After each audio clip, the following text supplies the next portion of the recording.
যদি হয় আর ফরজ গোসল করার সময় ঝর্ণা দিয়ে গোসল করে, তাহলে কি ঠিক হবে? অর্থাৎ ফরজ গোসল ঝর্ণা দিয়ে করা যায় কিনা? যদি না যায়, আর এমন হলো যে ঝর্ণা ছাড়া গোসল করার কোনো ব্যবস্থা নাই, তখন করণীয় কি? ভাই, গোসল কি আপনি ঝর্ণা দিয়ে করবেন, নাকি মগ দিয়ে করবেন, নাকি পুকুরে নেমে করবেন, সেটা আপনার ব্যাপার। কি দিয়ে করবেন এটা নিয়ে শরিয়া আপনাকে বিশেষ কোনো গাইডলাইন দেয় না যে এটা দিয়ে করবেন, এটা দিয়ে করবেন না। প্রশ্ন সঠিকভাবে করতে পারাটাও একটা ব্যাপার। হাদিসে নবী সাল্লাল্লাহু আলাইহি ওয়াসাল্লাম এই জন্য বলেছেন আস-সুআলু নিসফুল ইলম।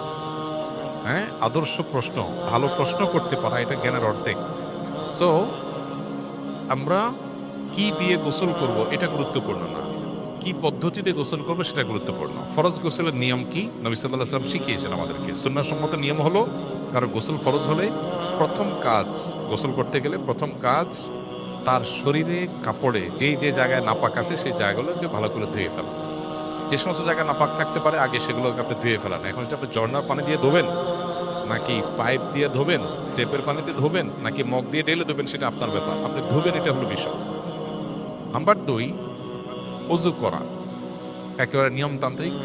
যেভাবে অজু করি আমরা সেভাবে অজু করা, শুধু পাও ধোয়াটা বাকি রাখা। নাম্বার 3, এরপরে পুরো শরীরে আপনার শুরুতে কুলি করা 3 বার এবং নাকে পানি দেওয়া। কুলি করার সময় গড়গড়া করে কুলি করা। রোজাদার থাকলে গড়গড়া করা যাবে না, অন্য সময় গড়গড়া করে কুলি করা এবং নাকে ভালো করে পানি দেওয়া। এরপর অজু করা। তারপরের কাজ হলো পুরো শরীরের মধ্যে পানি ঢেলে ভালো করে ডলে ধোয়া এবং সর্বশেষ 2 পাও ধুয়ে ওয়াশরুম থেকে বের হয়ে চলে যাওয়া। বাস। এখন এই কাজটাকে আপনি ঝর্ণা ঢেলে করবেন, নাকি মগ কেটে করবেন, নাকি টেপের সামনে বসে করবেন, না পুকুরে করবেন, না নদীতে করবেন, না সমুদ্রে করবেন, এটা আপনার ব্যাপার। কিন্তু এইভাবে আপনার ধুইতে হবে, বাস। তাতে ইনশাল্লাহ আপনার ফরজ গোসল আদায় হয়ে যাবে, সুন্নাত আদায় হবে।